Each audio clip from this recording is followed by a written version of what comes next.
Artlist.io.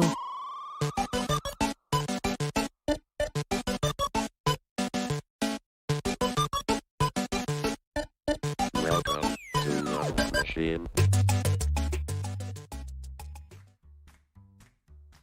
Estamos ao vivo! É isso aí, CabraCast de volta, a tecla ESC do programador. Eu, Jatobá, e aqui comigo está ele, Rastagel. E aí, Rasta? Somos nós, estamos aqui conectados. É isso, né? Terça-feira, estamos aqui batendo a meta.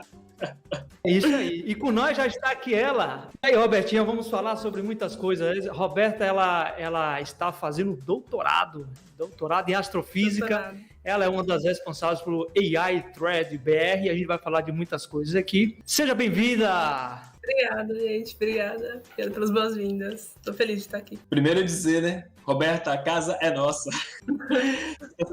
Nem precisa se sentir convidada, muito pelo contrário, é só chegar e bater esse papo com a gente aqui, que a gente fica super feliz. Que a gente vai falar sobre muitas coisas, dentre elas, inteligência artificial e buracos negros e astrofísica e tudo aí mais. Então a gente vai começar pela pergunta do Ras também. Resuma a sua pergunta aí, Ras, se você lembra. Porra, você me bateu no meu emocional agora. Não estava esperando por essa pergunta. Não é que eu tenho problemas com esquecimento, mas eu não estava esperando por essa. A pergunta é, eu acho que é assim, né? Nós fazemos parte de um todo ou cada planeta assim, é isolado, cada sistema é isolado e nada disso se comunica? Porque se talvez se comunicar como acontece com o nosso corpo, seja interessante a gente dar uma olhada como é que esses neurônios se batem a letra, como é? A gente faz parte de um todo, tá sozinho? Quem somos nós? Eu acho que a astronomia, de uma forma, assim, geral, assim, não é toda a área, mas a astronomia, de forma geral, a gente tenta sempre estudar aglomerados e padrões que a gente percebe. Então, por exemplo, se alguém está estudando galáxia, vai estudar, assim, provavelmente um conjunto de galáxias. É difícil alguém estudar, por exemplo, uma galáxia separada.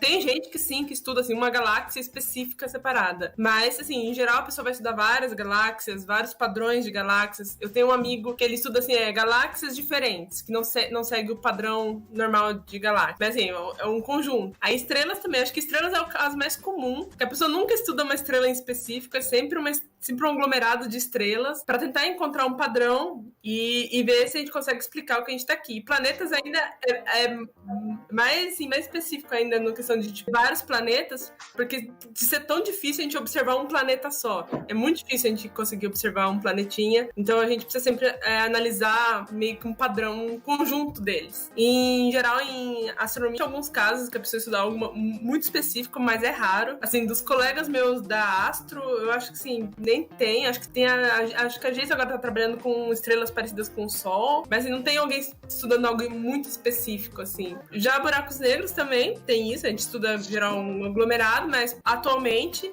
o foco tá sendo no M87, que é o da foto. Ele tá sendo porque a gente conseguiu tirar a foto dele.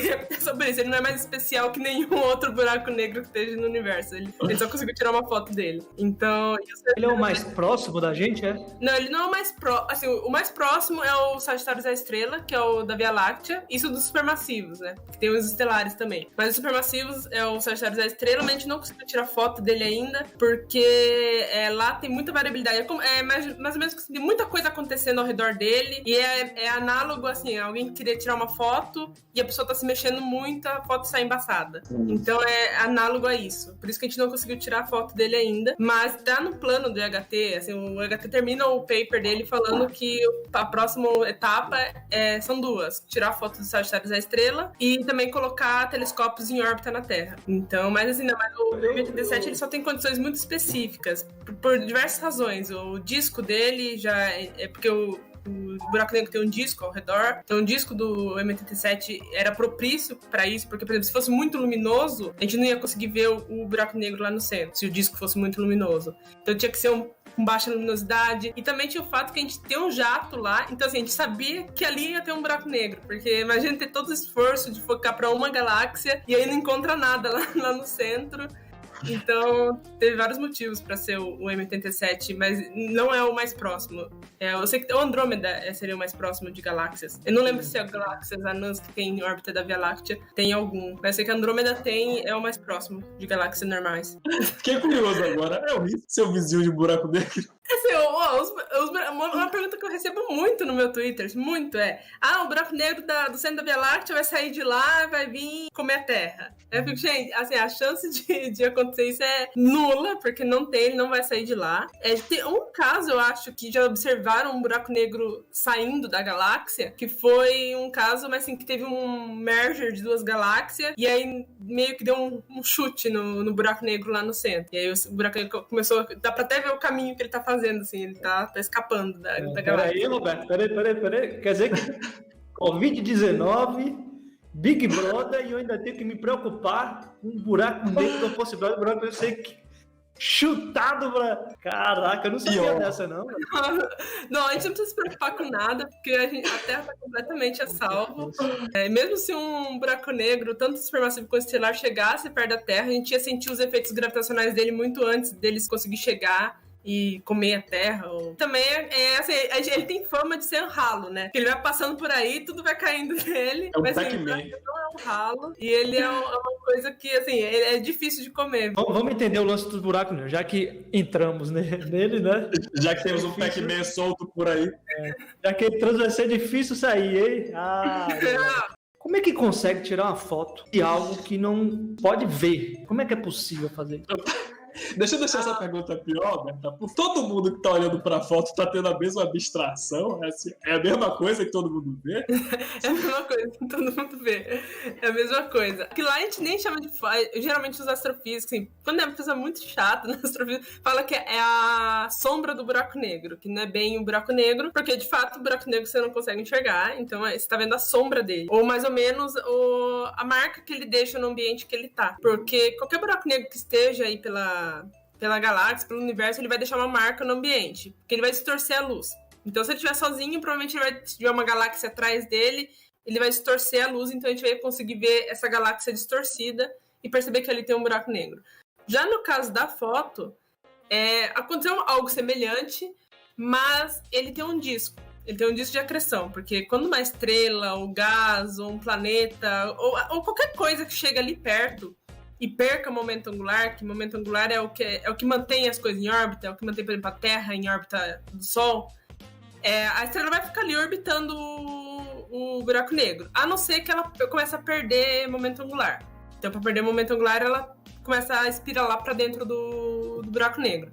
E aí, nesse espiralar, ela forma uma espécie de um disco de acreção. Esse disco pode ser de várias formas.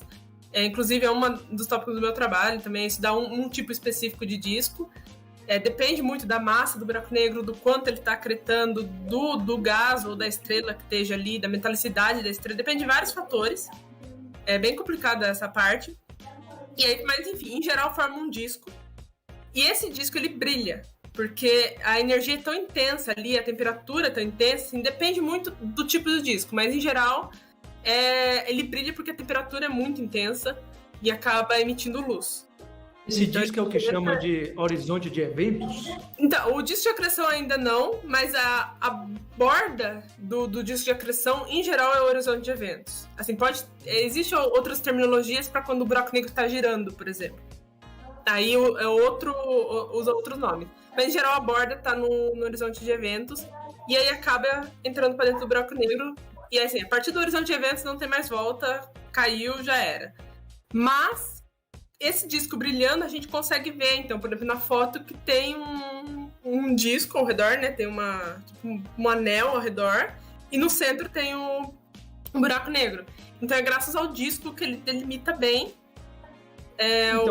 Esse disco é luz que fica emitindo? O que é que emite? É possível ver mesmo? É luz, assim, nesse caso do M87, aquela cor ela é artificial, mas é de luz em rádio, porque a gente não consegue ver em rádio. A gente vê só no visível, né, no espectro visível.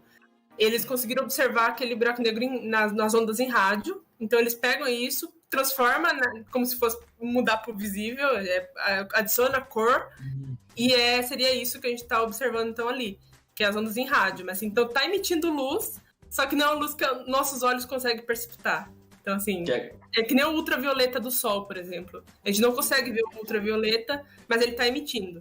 Então, Quer dizer que meu papel de parede me engana o tempo inteiro, né? Que eu olho pra aquela parada, aquele conglomerado de estrelas e penso, porra, é bonito, hein?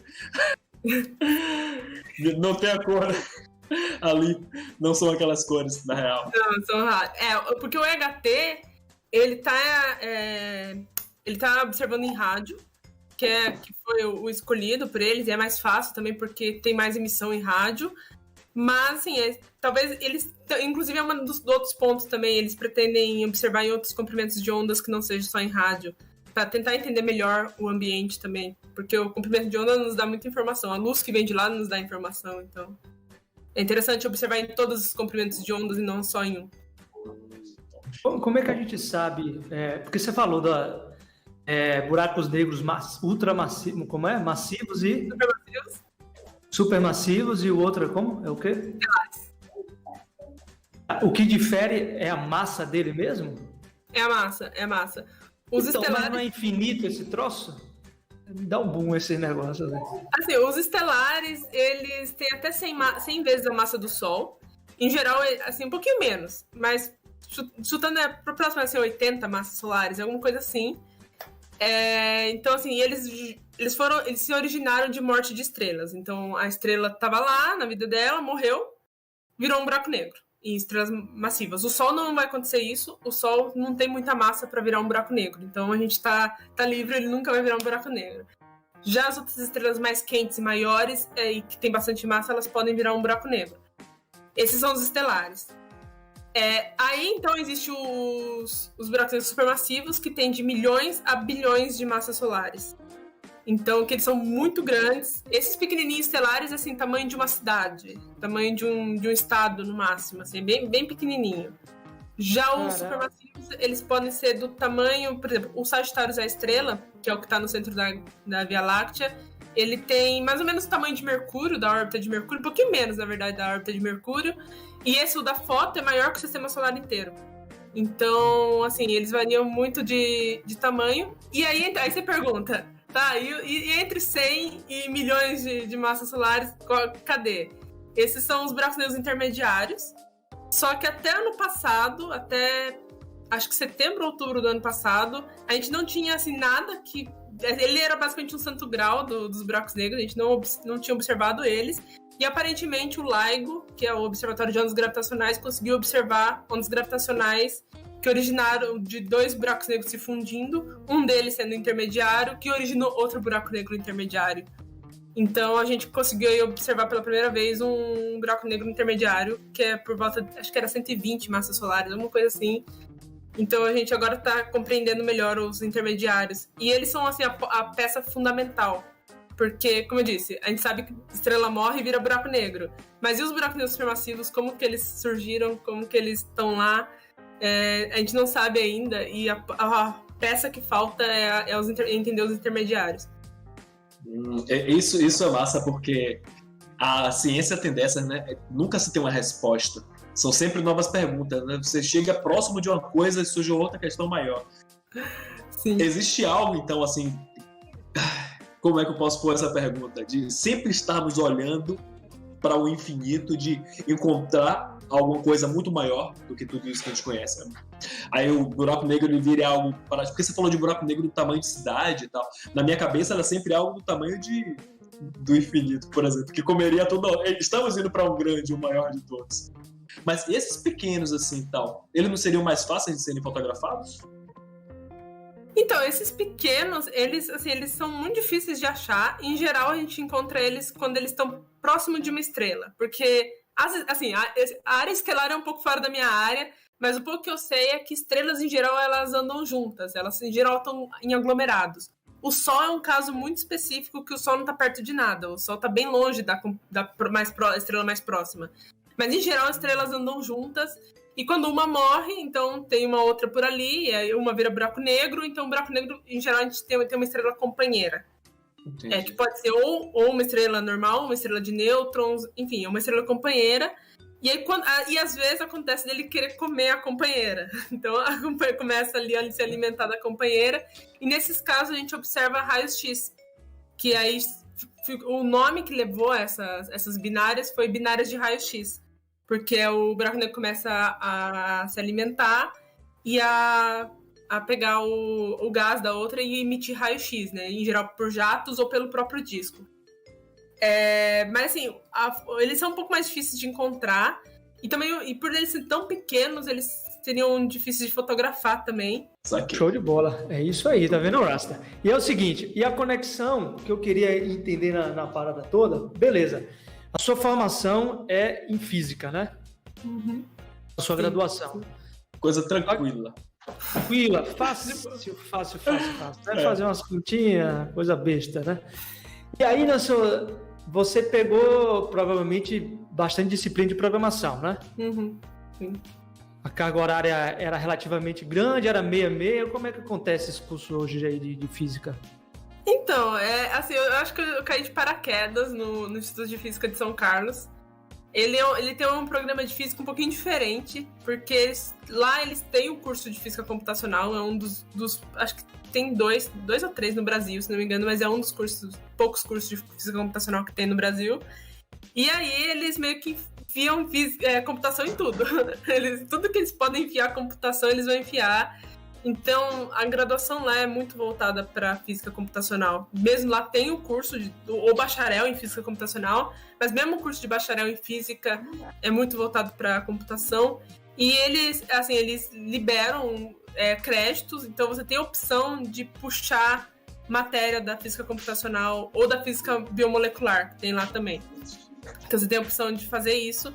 E no meu caso, a minha opção foi então puxar a de computacional. E puxar algumas matérias até da própria ciência da computação, porque era o que eu curtia, assim, física computacional, mesmo meu bacharel sendo em física pura. Então, foi assim que eu acabei me enfiando em um monte de matéria de computação. Deixa eu te fazer uma pergunta na pegada de aluno. Porque aluno é aquele que tá o tempo todo lá aprendendo, né? E na curiosidade de querer saber como é, cola do lado do colega. Mas eu não entendo nada de física, astrofísica, eu sou ignorante total. Mas da última vez que você esteve aqui, porque pra quem não sabe, Roberta esteve aqui no São João do ano passado. Verdade. Ih, caraca, São João do ano mesmo. passado. Estouramos fogos e tudo. Botamos música. Eu me lembro porque eu tinha feito meu licor, eu me lembro por isso, e hoje estou bebendo água. Mas, ou seja, não tem um ano que a gente se viu, e eu me lembro que você estava falando alguma coisa a respeito de que existiam limites físicos, limites de estrutura mesmo computacional para que as pesquisas seguissem, que a inteligência artificial entrava mesmo como uma ótima ferramenta nesse momento para poder expandir tudo aquilo que as limitações são.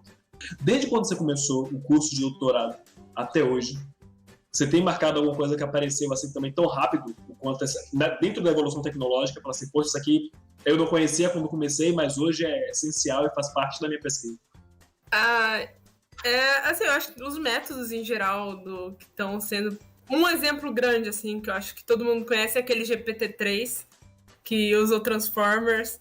E, assim, hoje acho que Transformers não tem como escapar mais de Transformers, assim, não tem mais como. Então, é uma ferramenta, assim, que de um ano pra cá, que eu acho que saiu em maio do ano passado, o paper do GPT-3. A Transformers é um pouco mais antiga, mas, assim, acho que agora foi uma revolução e ficou, tipo, todo mundo... não vai dar pra escapar disso de forma nenhuma. Eu mesma, tipo, olhei aquilo e falei, eu trabalho com buracos negros, não vou usar isso aqui, não. E, não, agora eu tô aprendendo e tendo que aprender, porque vai ser uma das grandes modificações. Isso na questão de método, né? E nas questões computacionais, assim, de hardware mesmo, acho que a NVIDIA tá sempre lançando cada vez uma GPU mais potente do que a outra. Eu não tô acompanhando muito os lançamentos das GPUs da NVIDIA, mas, acho que tem essa questão. Eu sei que o Google agora, que o Colab, que eles liberaram mais espaço para você rodar em GPU e TPU também. Então, tá, assim, acho que em ambos os lados tá se andando e só crescendo exponencialmente mesmo. Show, top. É isso aí. E aí, Roberto, é o seguinte, no lance da IA, né, que você já entrou um pouquinho, e o legal que eu vou fazer o gancho, que eu vi lá no seu Twitter, que você fez parte do roteiro do vídeo do nome Ciência Todo Dia, né, do Pedro Loss. Isso. Cara, eu assisti o vídeo, tá? Primeiro, parabéns, tá muito legal. A produção foi fantástica, mas obviamente que eu gosto de estudar sobre roteiro, o Racha também gosta pra caramba, né? Então a gente... É visível que o roteiro ele chama, então você começa a assistir, você não... É difícil você sair, porque ele tá bem chamativo, tá bem construído. Explica aí pra gente como é essa união, tá? Da IA com o estudo dos buracos negros e como é que foi essa experiência aí, ter participado nesse roteiro aí. Assim, começando da questão do roteiro, foi muito divertido, assim, eu sou amiga do Loz já faz uns meses já, a gente começou a conversar na pandemia, e a gente virou bons amigos, assim, e ele tem sido incrível, inclusive eu tava escrevendo pro Pint of Science, uma matéria sobre buracos negros, e eu pedi pra ele ler, e aí ele acabou curtindo, e ele falou assim, a gente tem que escrever um sobre inteligência artificial e machine learning, a gente tem que escrever. E assim, demorou aí uns 4 meses que a gente ficava, não, a gente tem, mas a gente nunca marcava. Aí um dia a gente falou, vamos aqui na call e a gente vai decidir isso. E a gente decidiu juntos. E aí escreveu o roteiro e ele lançou e ficou incrível. Assim, o crédito da animação, da edição, fica todo pro time dele. Foi sensacional. Mas foi um processo bem divertido, assim. Eu, assim, quero fazer mais. Eu já até tô conversando com ele para futuros roteiros aí, então... Vai ser uma coisa que foi uma experiência muito boa, é muito divertida. O Loz é um querido, ele é muito gente boa, então foi divertido. Agora a questão do AI e buracos negros é uma coisa assim, é uma coisa nova, porque de fato não tem. Inclusive muita gente questiona do porquê eu continuei no Brasil no doutorado e por que eu não fui pra fora, não tentei pra fora. E uma das grandes respostas é porque assim, eu procurei fora e era uma coisa tipo, muito difícil de encontrar. São pouquíssimas universidades fora que estão trabalhando com essa intersecção. A gente vê nos Estados Unidos, eles são muito fortes em simulações numéricas. Os Estados Unidos, assim, tá avançando muito em simulação numérica com GPU, mas eu não vejo tanto em AI. Então, em Deep Learning não tem ainda essa mistura dos dois. Tem alguns casos muito específicos de classificação do LIGO. Aí tem outro sobre analisar massa de buracos negros, mas assim, simulação mesmo não tem, quase. E foi uma ideia do meu orientador Oi? Nem lá no CERN? Não tem, é uma coisa muito rara, assim, tipo, eu procurei em vários locais, assim, o mais próximo que eu cheguei era os institutos de computação. E mesmo assim não era exatamente buracos negros, era sempre alguma coisa de computação, assim, sabe? Então... Por quê? Você tem uma ideia do motivo? Você tem alguma ideia do motivo disso?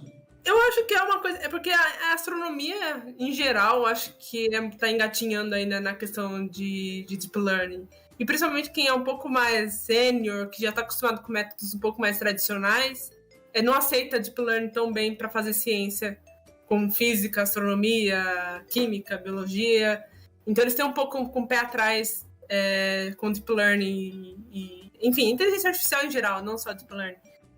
Então, existe isso, acho que é uma coisa global. Talvez pesquisadores mais novos são um pouco mais a favor de usar outros métodos. Porque, assim, é aquela coisa, né? Se o método tá funcionando, pra que a gente vai tentar outro, né? Então, eu acho que é por isso. É por isso que tá engatinhando, mas a questão a astronomia tem muito dados. Então, o que mais tem é dados. E Deep Learning é a ciência que vai usar dados pra caramba. Então... Não, desculpa, Pode falar, eu sou mais educado, assim. De vez em quando eu falo isso, ninguém acredita. Não, eu tô balançando a cabeça, mas eu não acredito, não. Não, mas eu acho que eu fiquei, na verdade, com a... encontrei uma pergunta aqui no chat da Twitch. Eu vou ler a pergunta, porque eu acho que eu não tenho nem condições de fazer a pergunta. Mas eu vou ler a pergunta pra você, tá, Roberto? Ok. Se eu não compreendi a pergunta... Quer dizer, eu não compreendi, então eu vou ler. Roberta, e quem tá perguntando é RG Herman. Roberta, você atravessou de vez o horizonte de eventos do buraco negro, chamado de Deep Learning. Que tipo de modelagem você tá fazendo?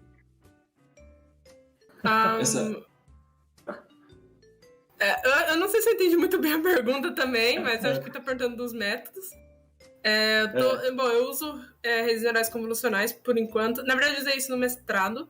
Agora, no doutorado, eu não sei o que exatamente, mas assim, eu vou continuar usando redes neurais. Mas assim, eu não sei qual método eu vou utilizar, se vai ser Transformer, se vai ser LSTM, se vai ser GANs, eu não sei ainda. Ainda é uma coisa que eu estou pesquisando, acho que vai ser parte do processo também, entender qual método vai ser melhor para usar. Inclusive foi no mestrado, foi esse método, então acredito que foi essa pergunta, eu não entendi muito bem a questão de modelagem. Não, ele perguntou, ele fez uma brincadeira com o lance do buraco negro, né? Mas um dia ver se, de fato, a questão do Deep Learning que é um buraco negro à parte, né? O método, a pergunta dele foi isso mesmo, está respondido. Se não respondeu, você manda aí, ó. E a gente quer saber o seguinte, estamos chegando na reta final, infelizmente, falta pouquinho para a gente acabar, apesar dos nossos problemas técnicos, né? A gente vai tentar ver com o Boninho aqui, o nosso diretor, Boninho Júnior, para ver se a gente consegue um crédito de alguns 5, 10 minutinhos, né, Rasta? Mas vamos nesse embalo aqui. E aí, Roberto, você pegou, falou um pouco aí sobre a área de forma geral.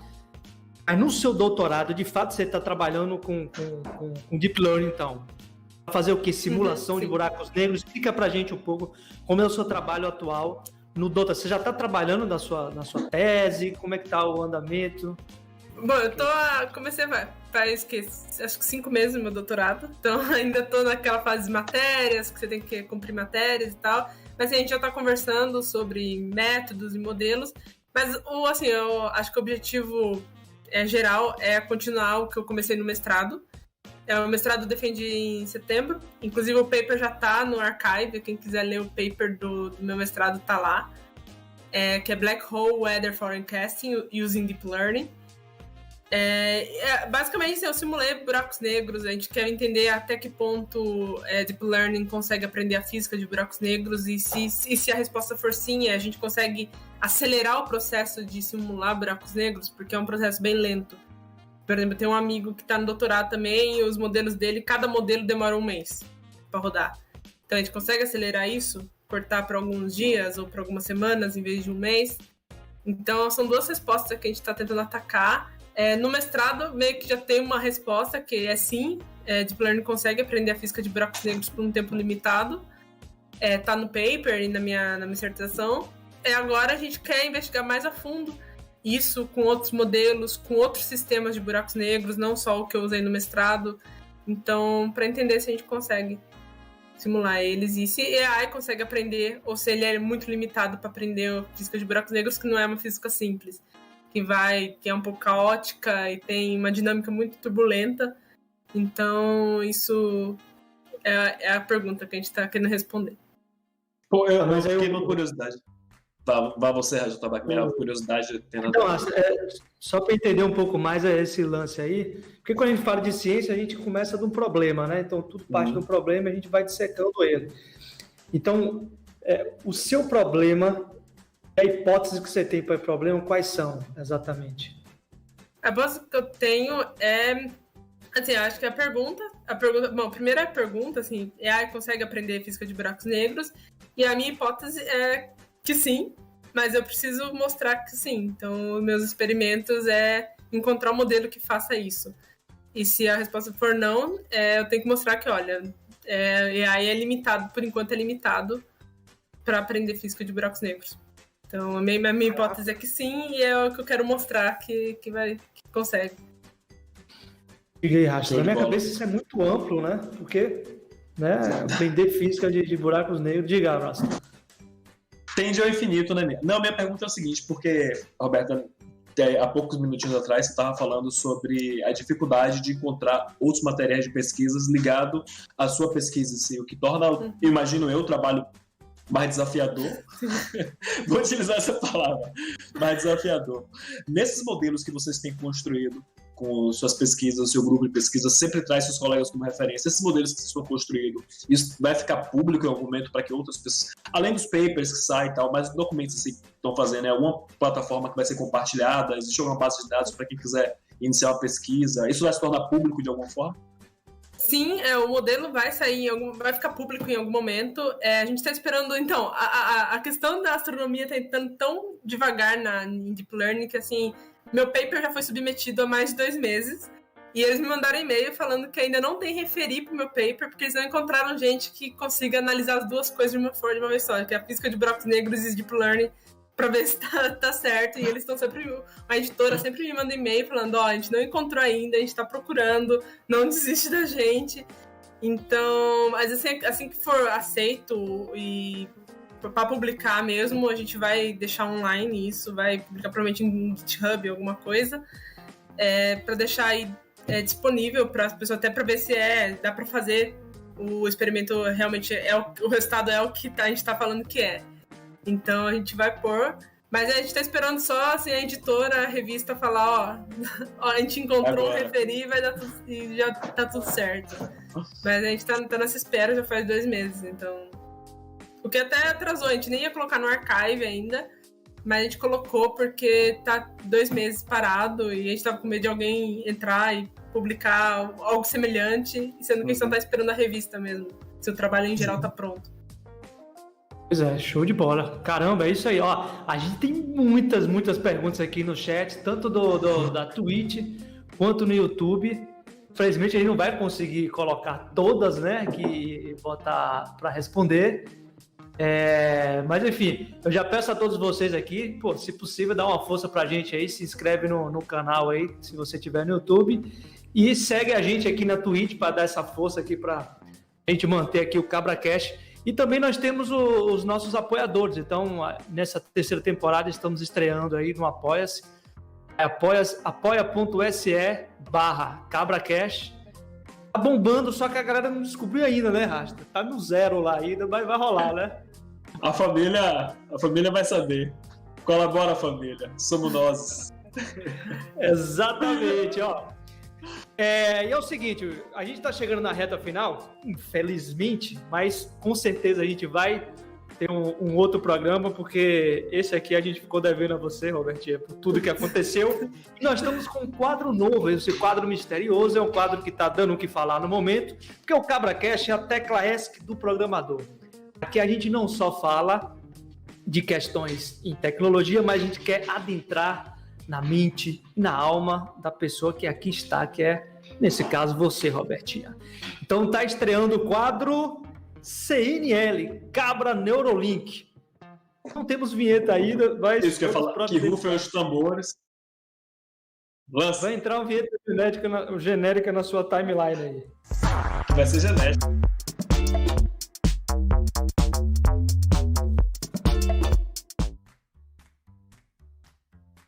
Olha muito aí, bem, e agora estamos aqui num momento tenso e ao mesmo tempo penetrante. A brincadeira é a seguinte, Roberto. Um conjunto de perguntas que aqui estão, que faz parte do Puxando Conversa, vou até fazer a propaganda, porque nada mais justo, né? Cadê, meu Deus, como é o nome dele? Márcio Mendes, onde tem várias perguntas provocativas, algumas assim assado, para papá. E aí é o seguinte, a brincadeira é a seguinte, eu vou passando as perguntas, quando você disser para, ou seja, na total aleatoriedade, eu vou fazer a pergunta para você. E não pode escapar da pergunta, hein? Vamos lá, vamos começar. Para. Oi. Para. Música tensa, nosso diretor. Atenção, hein? Você costuma seguir... não pode. Não pode ter, porque nós não temos copyright. Você que é músico, passa o copyright pra gente de uma música tensa aqui que a gente vai colocar. Muito bem. Roberta, você costuma seguir suas intuições ou prefere esperar as evidências? Esse aqui tem tudo a ver com você que é cientista, né? Em geral, acho que eu espero evidências mesmo. Intuição. Mas se bem que machine learning é uma coisa que vai um pouco de intuição também, então... Você tá criando arquitetura lá, você acha, eu acho que aqui vai dar certo, então nem sempre você tem que esperar evidência, então acho que é um pouco de ambos, talvez. Na vida é evidência, mas na hora de escrever os códigos, se vai a intuição mesmo de que vai dar certo. Por isso que existe aquela música, né, Rasta? Evidências! Exatamente. Muito bem, para mim está respondido. E aqui vai passando, vamos lá. Essa pergunta foi mais ou menos. De novo? Sim. Claro! Você vê que ele sempre faz isso. Ele tem uma pergunta que ele quer fazer. Caraca, velho, você não acredita nisso.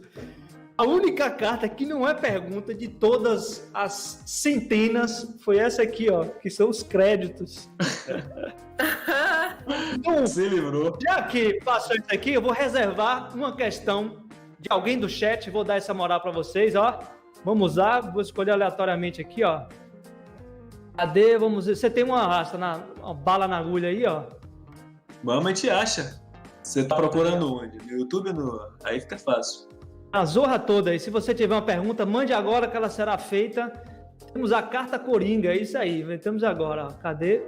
O 8-String Theorist. Porra, mandou uma pancada de coisa aqui, viu? Bicho manja dos Paranauê aqui, ó. Cadê, ó? O RH Herman passou aqui, mas já respondeu aqui. Ó, cadê? Ó, mandamos aqui. Temos muitas, que é enorme, uma só. Muitas questões. Eu quero saber o seguinte, Robertinha, eu quero saber o seguinte, Robertinha. O que o futuro lhe reserva? O que você quer pós-doutorado? Olha, acho que o momento eu tô criando assim, um país que tenha show da Taylor Swift, porque o no Brasil foi cancelado, então eu tô bem triste esses últimos tempos. Mas eu não sei, eu ainda tô focando no doutorado. Pensar daqui a 4 anos já me dá um pouco de ansiedade, porque não sei pra onde exatamente o que eu quero fazer. Acho que vou viver o presente e não pensar. O meu futuro, a única coisa que eu pensava no show da Taylor Swift, e agora não vai ter mais, então eu tô vivendo cada dia um dia, assim. Então... Taylor Swift ou a resposta da sua pergunta do doutorado? Taylor Swift. Muito bem. A última questão. Vamos lá, vamos passando a última questão. Para. Meu Deus, que tensão. Muito bem. Essa última questão ela é muito legal. E vamos fazer, depois de divulgar tudo aí, como é que a gente faz para encontrar, Roberta? Como é que a gente faz para encontrar seus artigos, seu trabalho de forma geral? Quais são suas redes? Bom, a rede social, atualmente eu só uso o Twitter. Então, é Import_Hobbs ou Roberto Duarte. Também se procurar no Twitter, Roberto Duarte ou Import_Hobbs. E artigos é só ir no Archive, tá lá todos, também é só procurar Roberto Duarte. Os únicos que vai aparecer lá, são 3. Então é a forma de me encontrar, assim. Então é nos 2 mesmo. Muito bem, e a gente thread continua? A série continua, não com tanta frequência quanto eu gostaria, mas continua, e eu sempre tô postando lá, ultimamente mais sobre buracos negros, mas pretendo voltar a postar sobre AI também, então... Top, muito bom. E para nos encontrar, simples, muito simples. Para você que está no YouTube, você já está no YouTube, mas para quem está no Twitch, quer nos visitar do outro lado, quer dizer, diretor, eu posso falar o nome das redes em qual rede? Tem a questão. Você está nas duas, né? Pode, tá livre? Então assim, para você que tá na ícone Lilás, você vai nos encontrar nessa rede, twitch.tv/CabraCast. Para você que tá no YouTube, quer nos ver no YouTube, youtube.com/CabraCast. Mas também pode nos encontrar através do nosso Instagram, Cabra_Cast, ou do nosso Twitter, Cabra_Cast. Também pode nos encontrar no Spotify, botando lá CabraCast, ou no nosso site, cabracast.com. Tamo junto, família. Isso aí, e os nossos apoiadores, hein? É importante você nos apoiar para manter a gente independente, né? A gente poder fazer esse jeitão, falar essas besteiras que a gente fala e sem ter compromisso necessariamente com um patrocinador chato atrás da gente. Então, acesse aí o apoia.se/CabraCast, você vai escolher o seu modelo de cabra, imagine. Você pode ser... tem 3 opções de cabra lá para você ser. Então, seja agora um apoiador do CabraCast e seja feliz da vida, não é isso, Rasta? Exatamente. Muito bem, para finalizar, já agradeço todo mundo, segue aí a gente, dá o like, dá o diabo aí, o satanica aí, que a gente vai gostar muito. Roberta, atenção, música tensa, Rasta.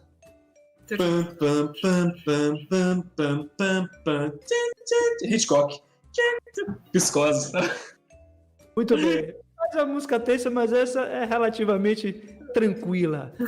Então, Tranquila, mas pode ser muito filosófica. Atenção, Roberta, você se sente amada?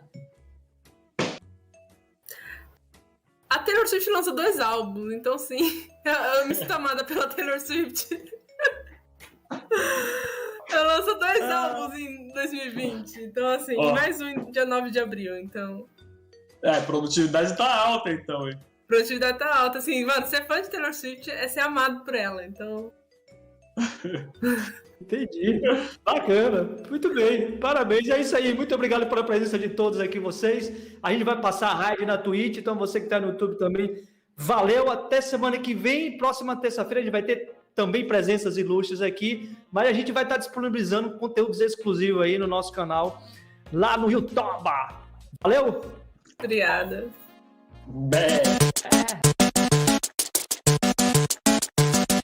System shut down.